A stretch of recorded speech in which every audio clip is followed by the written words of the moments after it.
चो अचो वाधायूं मम्मी तव्हांखे चेटी चंड जी नए साल जी वाधायूं तारी विड़ा असांजी मम्मी पारू चावला जोत जगा रही है तारी विड़ायो आयो लाल चो झूलेलाल जेके जगाईंदा जोत झूले जी थींदा मुंहिंजी लाल जा जाती चो सभई झूलेलाल हाणे जो दादा जाती तो सभई झूलेलाल बाबा आयो लाल झूलेलाल पल्ले वारो झूलेलाल बहिराणे वारो झूलेलाल मुंबर वारो झूलेलाल अखो जो सभिनी अखो आयो लाल चो झूलेलाल पहिरियों दी लाल चो बोल दादा राम पंजानी साहिब की पूजनीय दादा हुंदला सेनानी की आयो लाल चो झूलेलाल दूल्हे तुंहिंजे दर ते काशीनाथ बजाना थोड़ा झूलेलाल दूल्हे तुंहिंजे दर ते आए शारन संदोबा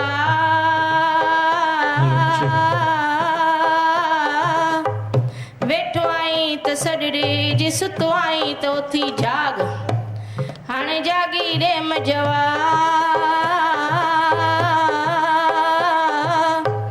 ओ जो आयूं तव्हांजे आसरे अमर जिंदगी जो जागी जो तसाने दादा ठाकुर चावला जो उनजी भी आसीस थींदी रहे तुंहिंजी मेहर वसंदी रहे अखो तई दादा कन्हैयालाल आंटीअ जो सदाई बिन्ही खे बि हलंदी हलाइजे सिहत नूर बख़्शे ॾिजे अखो तई सारी साध संगत माताऊं भेनरुनि भाउरनि जो जेके आया तई तुंहिंजे दर ते जेके न आया तई सभिनी जो अखो अॻाइजे मुंहिंजा जोतिन वारा साईं अखो अथई सभिनी कलाकारनि जो रवीअ जो ओ मुंहिंजा जोतिन वारा साईं कत बि कंब बि अॻियां तोरी दर तिखा अगई त पा न त मण बि मोटिया वञनी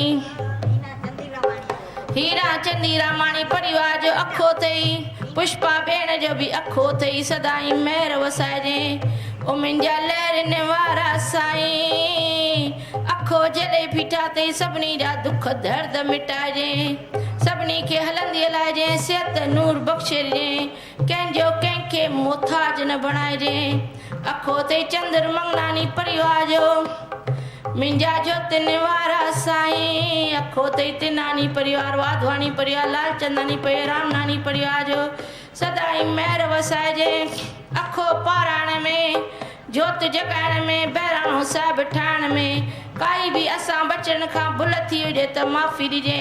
बख़्श गुनाह ॾे पनाह बख्श गुनाह दे पनाह साईं बख़्श गुनाह ॾे पनाह बख्श गुनाह दे पनाह साईं बख़्श गुनाह ॾे पनाह बख्श गुनाह दे पनाह अगंता पंजंता पंज गणियूं महिर गणियूं लाल जा जाती चो झूले विझो बहिराणे ते मिसरीअ ते विझो सभु